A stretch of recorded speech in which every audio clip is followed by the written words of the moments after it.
Hi there, my name's Lee and welcome to Nuts and Knuckleheads. We're a group of guys that like to hang out in garages and work on cars, motorcycles, boats, you name it, anything with an engine that you can move forward with.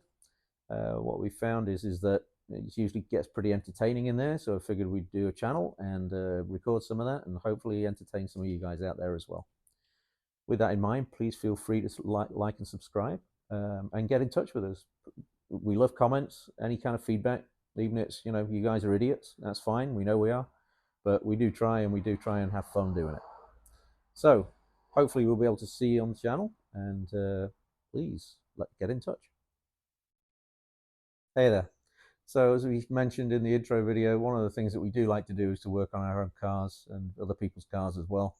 We're strictly amateurs. We sometimes know what we're doing and most times not, but we always try and figure out a way to do it. The next series of videos is going to be about this 2011 Mini Clubman that we are working on now.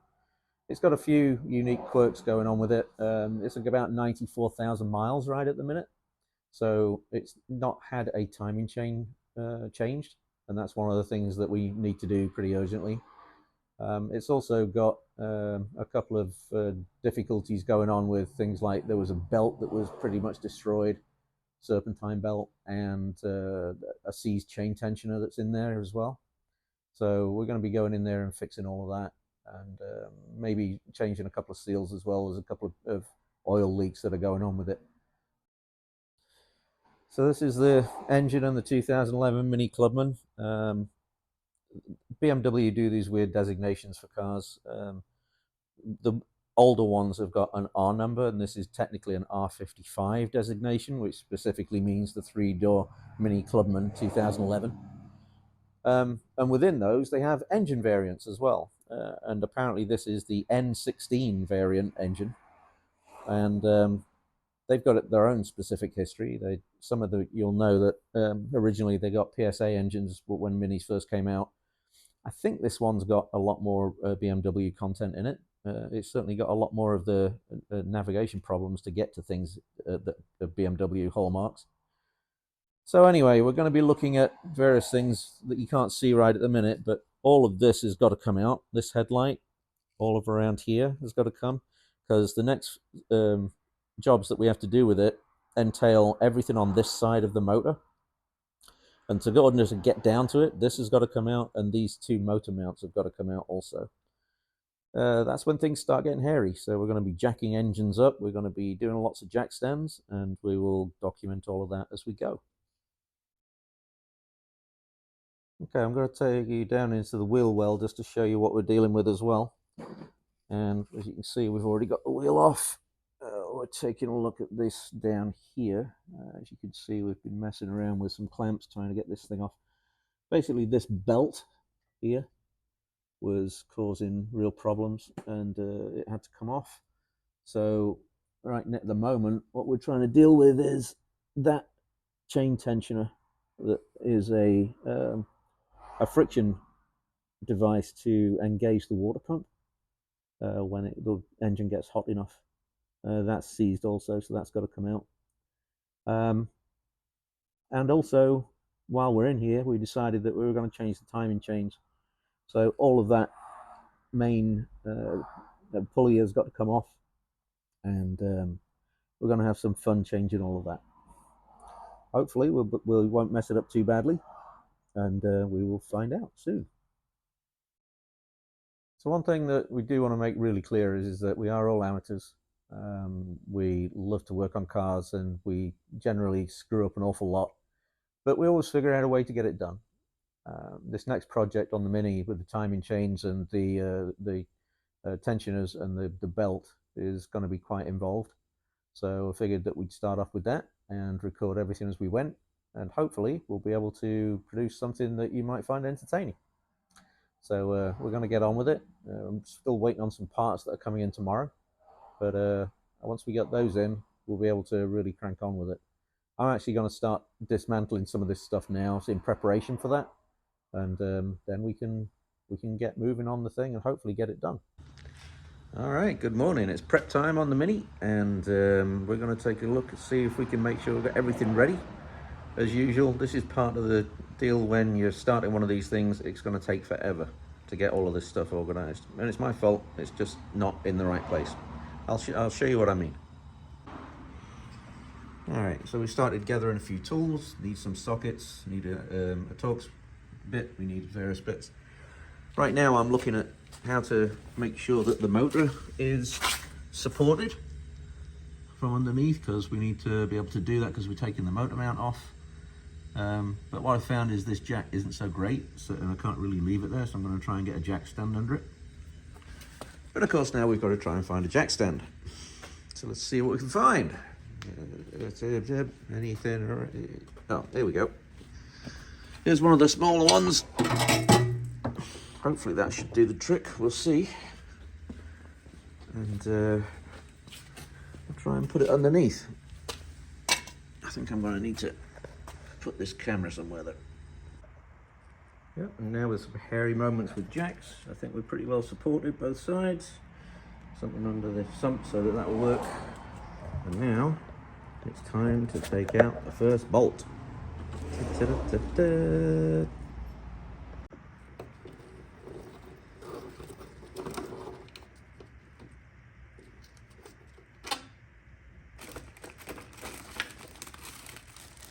Important to have everything labeled.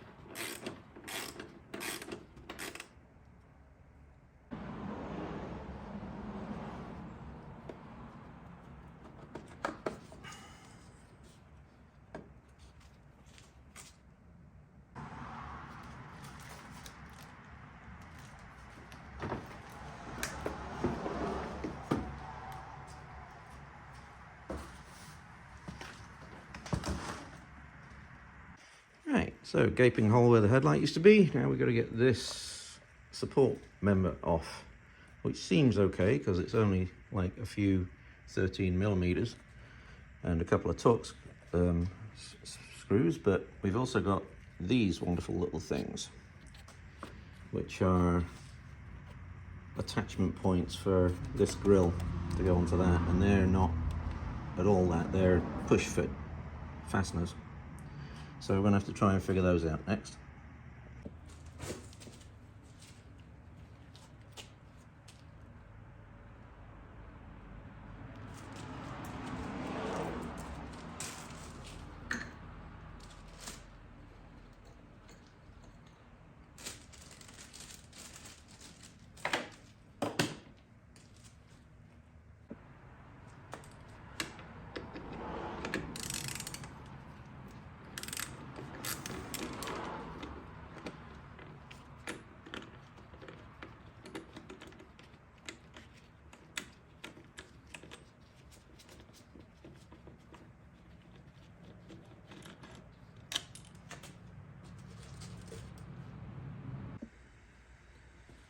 Well, times like this, when really big pieces come off, that things start to get real.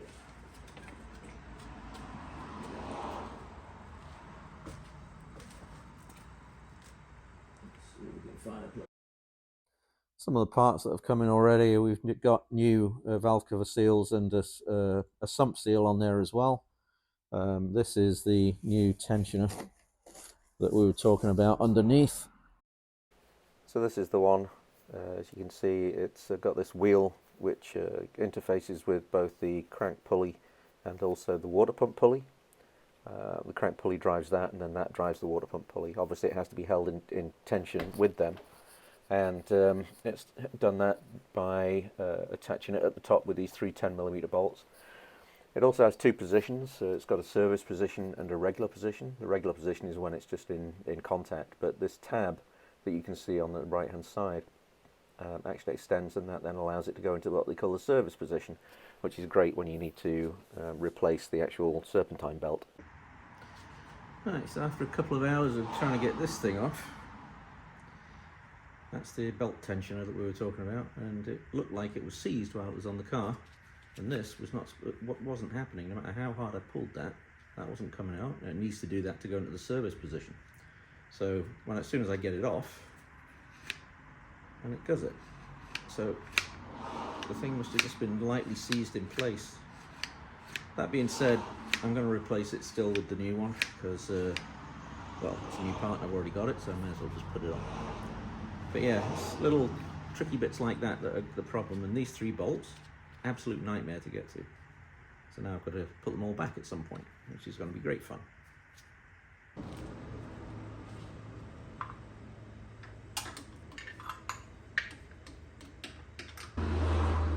This next bit's all about getting this mounting bolt out, the mounting bracket out, this motor mount. So I'm going to put a little bit of PB on there, hopefully to loosen these up, because it doesn't look like they've had much attention over the years, which wouldn't surprise me. Okay, let's let that soak for a minute. Yeah, motor mount bolts got a lot of torque on, so I'm going to get this breaker bar on here. Hopefully, there we go, not so bad.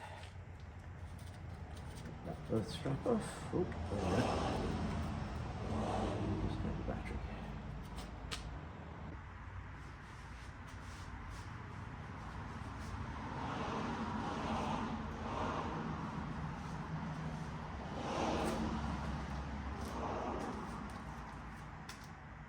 Alright, so about 2 hours or so to change that chain tensioner, and I'm still not convinced that it needed to go, but it was certainly seized up while it was on there. So anyway, whatever, I've got the new one, it's on there, that's fine. The next big question is, do I need to have the motor mounts off while I'm messing with the main crank pulley? I can't remember whether that's necessary or not. I've got the motor mounts off right now, but I'm going to go check and see exactly what the process is, and we'll find out. Hopefully I'll be able to put the motor mounts back on and then we won't have to deal with that anymore, but we'll see. Well, as is usual with these things, it's a few days later, and we're just taking a look at how we can get this timing chain tensioner off. Apparently we've got to do some airbox removal and various things, so I'm just figuring that out right now. Yeah, so this is what I'm talking about. Underneath here, there is a 27mm cam chain tensioner, which you can probably see the top of right there. Problem is, you can't get that out because this is in the way, this throttle body. So you have to take this whole inlet off to be able to wiggle it enough to get enough space to be able to get that bolt out. Yeah, fun, fun, fun. More saga of the Mini. Headlights on wrong. So we're at the stage where we're going to be trying to pin the crank and put the timing devices on the cams. And there's a particular point where you have to put a pin in the crank, and it has to be exact. And doing that with one person is proving to be a royal pain. So we're going to give it a best shot, then we'll see what gives.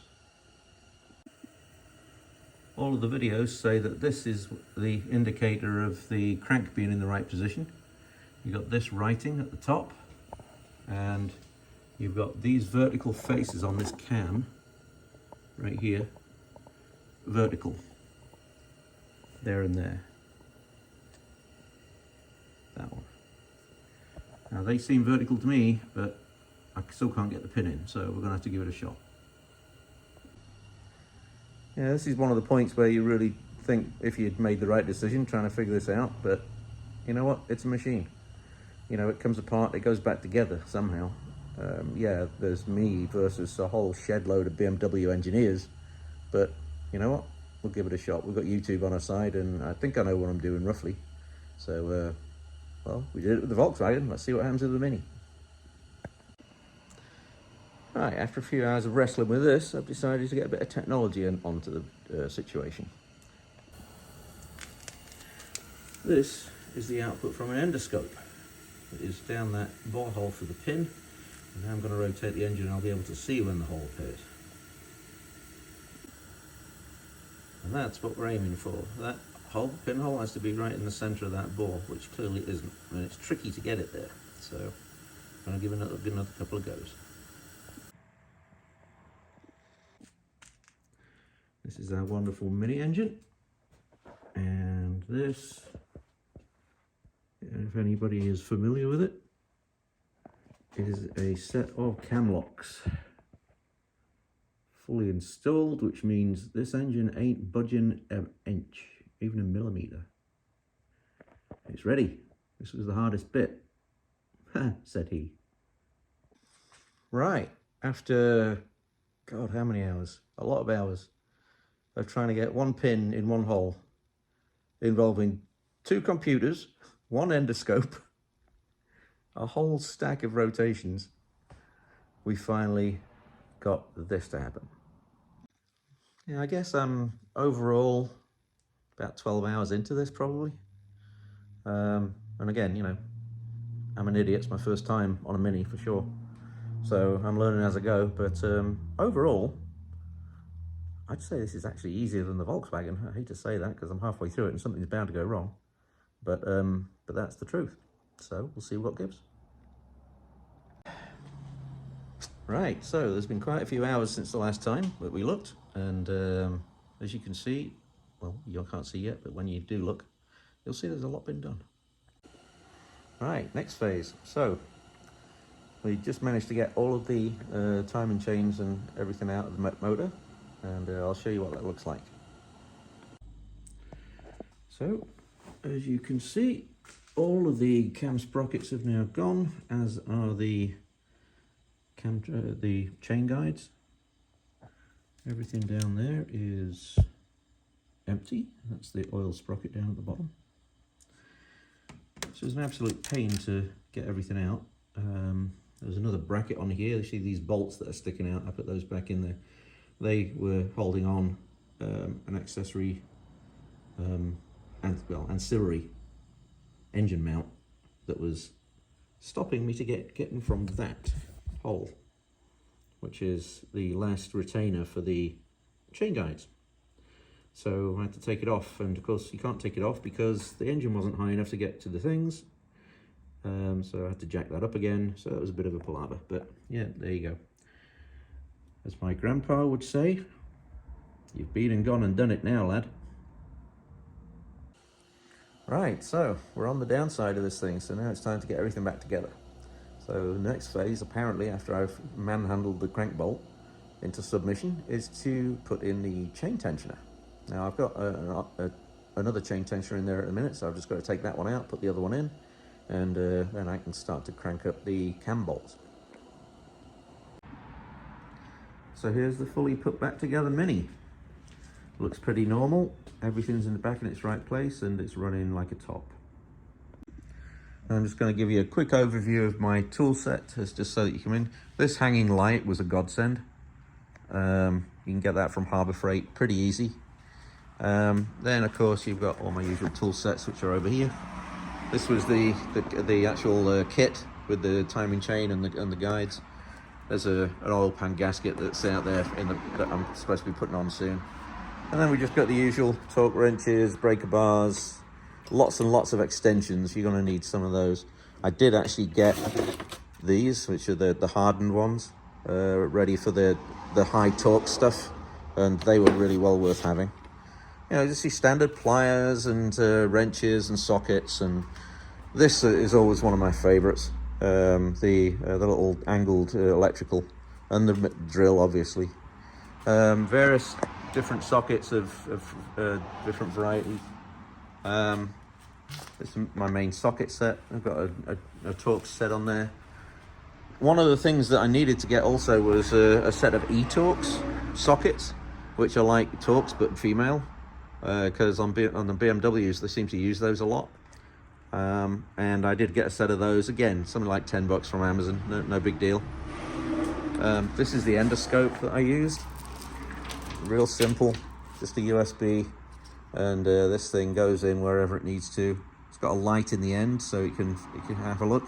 I actually used this afterwards just to check the condition of the cylinders before I put the spark plugs back in. So they're really useful, and just an old computer to run it. This is an old Windows XP machine that I use to be able to run that. So that's really it. That's just a very basic tool set. Again, I've got just a basic jack, this little thing, and some jack stands. I do have a electric torque wrench that's there, but everything else is fairly standard. So that was quite a journey. Unfortunately, I didn't get to film an awful lot of the actual action bits. But to be honest, when I first started out on doing this, I was really apprehensive. I mean, I'd just come off a long journey with the Volkswagen EOS, and really wasn't too happy about moving into some timing chains again. But you know what? At the start, I was a little concerned about BMW engineers, but they've done a pretty decent job. If anything, it was actually simpler than the Volkswagen, and a large part of that was because of the way that you had to remove the timing chains and the sprockets. It's a lot easier. There's no front cover to take off. You just disconnect the camshaft bolt, the crankshaft bolt. Disconnect the guide pins, and the whole thing just slides straight out of the top. And you slide the new one in and bolt it all back together again, and there it is. Biggest difficulties. At one point, had to jack the engine up and down, take the motor mount off and jack the engine up and down. That was tough because my jack isn't the best, but I did manage it with a bunch of jack stands, so that was okay. There's some bolts in there that you literally cannot get to unless you jack the engine up or down. Moving the friction wheel between the main crank pulley and the water pump was a real pain. There's 3 10mm bolts that were almost completely inaccessible. But by far the worst part was the torque involved on putting the crankshaft bolt and the 2 cam bolts back together. The crankshaft bolt in particular had to start with 50 Newton meters, which is still pretty high, but then you had to crank it an additional 180 degrees. Now my breaker bar just couldn't deal with that. It's about 2 feet long, so I had to actually get a 4-foot pipe as an extension and use that. And even then, it took everything that I had to be able to put that last 90 degrees on that crank bolt. I really didn't know whether I could do it or not, but without the pipe, there was no way I could have done it. And the same thing with the cam bolts, but slightly less. There was slightly less tension on that, but again, I had to do 180 degrees extra and needed the pipe for that. So that was really the 2 biggest things. The other major difficulty in this whole thing was pinning the crank and putting the cam lock devices on the cams. Pinning the crank in particular was difficult.